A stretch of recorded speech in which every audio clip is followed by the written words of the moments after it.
हाँ अब रेडी है। फुल वेव रेक्टिफिकेशन का प्रैक्टिकल, उसके लिए हमें चाहिए एक ब्रेडबोर्ड, ये हमारे पास ऑसिलोस्कोप है। उसके अलावा हमें चाहिए 2 डायोड्स, एक रेजिस्टर, एक हार्ड वायर और एक ट्रांसफार्मर। सबसे पहले ये जो ब्रेडबोर्ड है उसका ये जो हमें ख्याल रखना है कि ये जो रो वाइज इसका करंट होता है वो सेम होता है और कॉलम वाइज सेम होता है।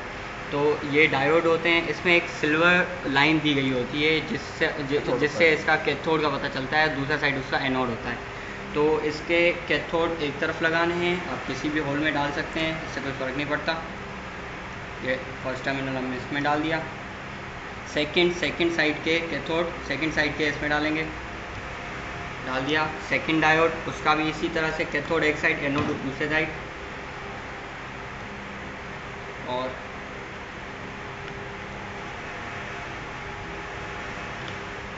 ठीक है, अब इन दोनों के कैथोड्स को जैसा कि आप डायग्राम में देखेंगे, इन दोनों डायोड्स के कैथोड को हमें कनेक्ट करना है। तो उसके लिए हम हार्ड वायर लेंगे, दोनों के कैथोड्स वाले कॉलम हमें सेम रखना है, इस बात का ख्याल रखिएगा। इसकी वायर से हमने हार्ड वायर एक कॉलम में डाली और दूसरे के कैथोड साइड के दूसरे कॉलम में डाला। सही है। उसके बाद हमें ग्राउंड करना होता है, उसके लिए हमें रेजिस्टर चाहिए होता है। रेजिस्टर को भी इसी कॉलम में डालेंगे जिसमें सेकंड डायोड है, उसी कॉलम में रेजिस्टर का एक टर्मिनल, दूसरा हम ग्राउंड पर्पस के लिए कहीं और लगा देंगे। वहाँ पे हम अब लेंगे ट्रांसफार्मर में जो वायर जिस वायर का करंट डिफरेंट होता है वो यूज़ होती है ग्राउंड पर्पस के लिए, तो वो भी हम उसी रेजिस्टर वाले कॉलम में लगाएंगे, दूसरे रेजिस्टर वाले कॉलम में। अब ये जो 2 वायर्स हैं इनमें से एक लगाएंगे, पहले हम इसको ग्राउंड कर देते हैं। यहाँ पे ग्राउंड का हमने टर्मिनल ले लिया, अब ये भी रेजिस्टर वाले कॉलम में लगाएंगे।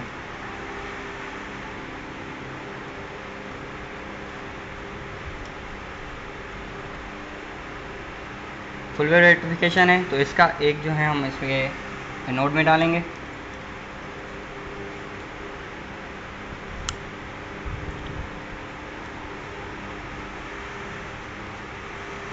और दूसरा अगर दूसरा हम नहीं दिखाएंगे डालेंगे तो हमें वही हाफ वेव रेक्टिफिकेशन का पर्पस के लिए यूज़ कर सकते हैं, लेकिन हम फुल वेव कर रहे हैं तो उसका दूसरा एनोड डालना ज़रूरी है। ये सारा कनेक्ट हो गया, हम ऑसिलोस्कोप ऑन करेंगे और ट्रांसफार्मर कनेक्ट करेंगे।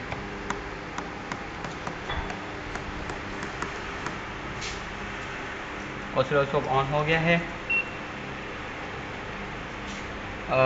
ये अभी बिल्कुल इसकी कर्सर फंक्शन आप बंद कर देंगे, हमने चेक कर दिया ये बिल्कुल ग्राउंड हो सकता है। पहले आप इसको एसी पे कन्वर्ट कर देंगे ताकि हम इसका इनपुट वोल्टेज मालूम कर सकें। इनपुट वोल्टेज के लिए हम इसके एनोड पे रखेंगे, तो आप देखेंगे कि हमें एसी वेव्स नज़र आ रही हैं। उसको मेजर करने के लिए हम कर्सर फंक्शन ऑन करेंगे और उसके पिक टू पिक उसका वोल्टेज मालूम कर लेंगे। ठीक है, उसके बाद हमें आउटपुट वोल्टेज मालूम करना है, उसके लिए हम इसको डीसी पे कन्वर्ट करेंगे। ये हमारा आउटपुट वोल्टेज आ गया। इसको मेजर करने के लिए हम फिर से कर्सर फंक्शन ऑन करेंगे और उसकी जो भी होगी पिक टू पिक वैल्यू वो हम रीडिंग कर लेंगे। सो हमने परफॉर्म कर लिया। Thank you very much.